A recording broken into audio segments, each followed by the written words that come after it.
Hello, and welcome to a little video about Target 2B, where we're going to look at relative frequency distributions. Now, what we're doing now is we're taking the marginal frequency distributions that we had in our previous lesson, and we're stepping them up a notch. Let's take a look at this data. The North Point Community Outreach Director wants to plan special summer activities for members of North Point. He selects random samples of members of the community, and each of those members responds to a survey. Just like when we collected survey results last week, participants identify their age and then choose from 4 given activities. So they have 3 options for the ages: students age 18 or older, 18 years old or under, adults 19 through 50, and adults over 50. So here are the responses that he has gathered.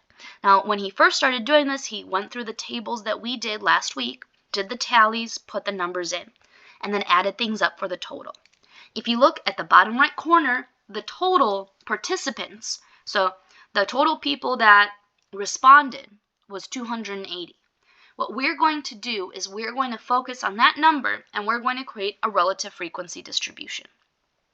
What that means is we're going to create some fractions and rewrite them as decimals. Now, every single fraction that we're going to be using is going to be out of 280. Because we're creating a relative frequency distribution based on the total data. We will get more specific about these things later, but right now, this is all based on the full total. So we have, let's start with sports. We have 20 people that were 18 or younger out of 280 that liked sports. Now what you're going to do is you're going to put this in your calculator. Remember that when we have fractions, that is division.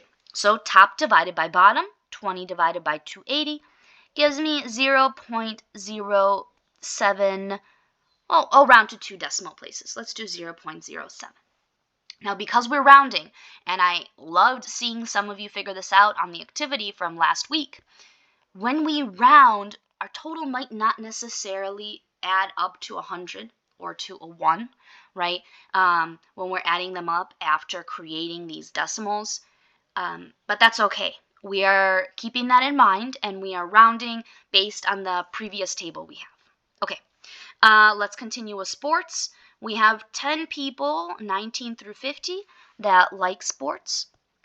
So 10 divided by 280. Again, put that in your calculator, 10 divided by 280, and we get 0.0, it's 3.5, I'm going to round it to 4. Okay, adults over 50, I'm not going to scroll up, but there are 5 adults over 50 that chose sports. So once again, in our calculator, 5 divided by 280, and we get 0.017, so let's round that to 0.02. For the total, there are 35 out of 280 people that like sports. Once again, we're going to do 35 divided by 280, and I get 0.125. We can round that to 0.13. All right. Let's continue. Again, every single part is out of 280. Now, I suggest you take a little pause and go through these yourself. I'm going to go ahead and write down the decimals that I got.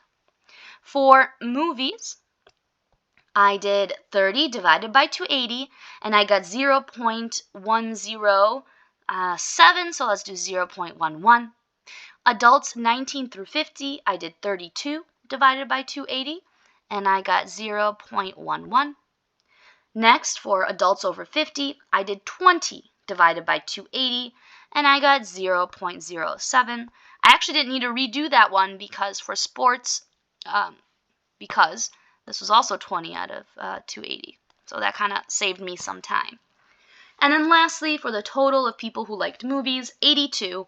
So I did 82 divided by 280, and we're just going to round it to 0.29. Okay, let's do reading. Same thing. 22 divided by 280, 0.08. 25 divided by 280, 0.09. 35 divided by 280. How wonderful. I already have that one from the previous total, so I already know 0.13. And then lastly, 82 divided by 280. Oh, same as the previous total, 0.29. Let's do walking. We have 8 people, 18 and under, that liked the walking activity. So 8 divided by 280 is 0.03. 43 people, 19 through 50, liked the walking activity. So 0.15. If we divide it, that's what we get. Adults over 50, we had 30 people out of 280. That's 0.11. And again, I got that from a previous division. It's just for some repeating numbers, which is really convenient. And lastly, I have 81 people in total. So that's 81 divided by 280, and I got about 0.29. And again, I'm rounding. Lastly, let's do the totals. 80 out of 280 is 0.29. Again, I'm rounding. 110 out of 280 is 0.39. 90 out of 280 is 0.32. And lastly, 280 out of 280 is 1. Beautiful. Now let's answer some questions. Which group made up the smallest percent of people surveyed? So let's find the smallest decimal. So again, we are looking for the age group. That means we're looking horizontally. It looks like the smallest possible were 18 and under.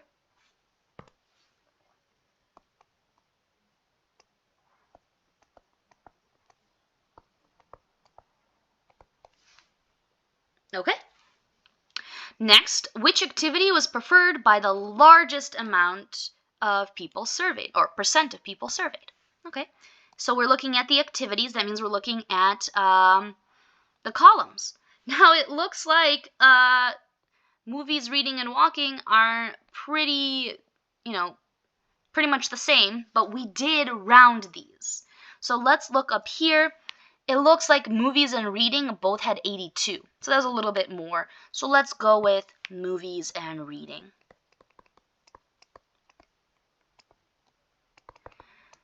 Now again, we have to keep in mind that we're rounding.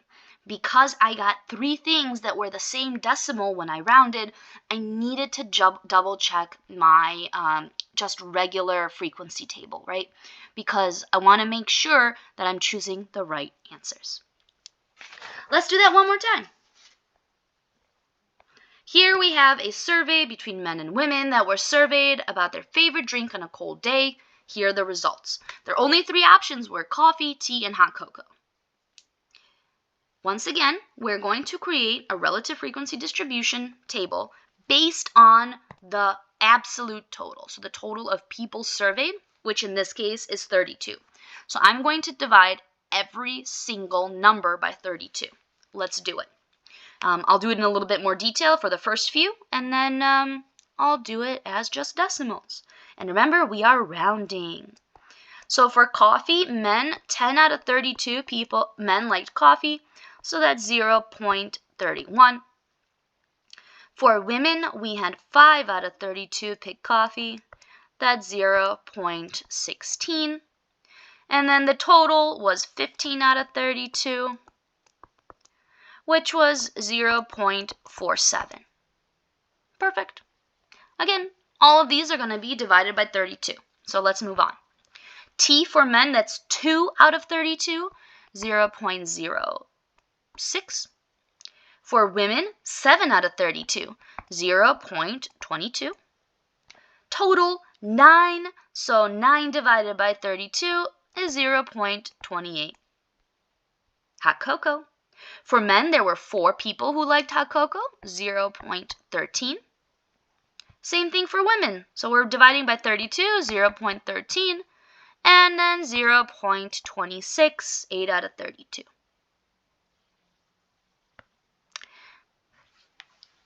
I think 8 out of 32, let me double check that. I just added 13 and 13. I'm going to double check Why? Yeah, it's just 25. Now, the 0.13, I did round from 1 to 5. That's why it doesn't quite add up. All right, keeping in mind that we are rounding. Next, we have our totals. 16 men were surveyed. 16 divided by 32 is 0.5. There are also 16 women. And 32 over 32 for the last one is 1. Okay, let's answer some questions. Which drink was preferred by the smallest percentage of people? So we're looking at the columns. Smallest percentage, hot cocoa. Which drink was preferred by the smallest amount of men? So we're looking across the row of men, and let's look for the smallest decimal. It looks like it's tea.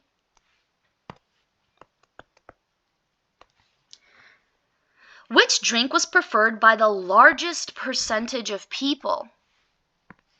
So once again, we are looking at the columns. It looks like coffee was the most popular here.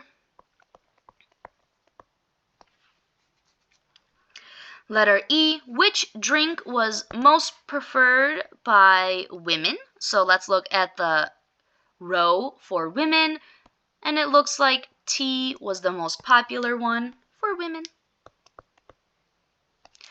You know, on a cold day, I think I prefer hot cocoa, like if I'm outside. But if I'm like inside my house, I think I prefer tea.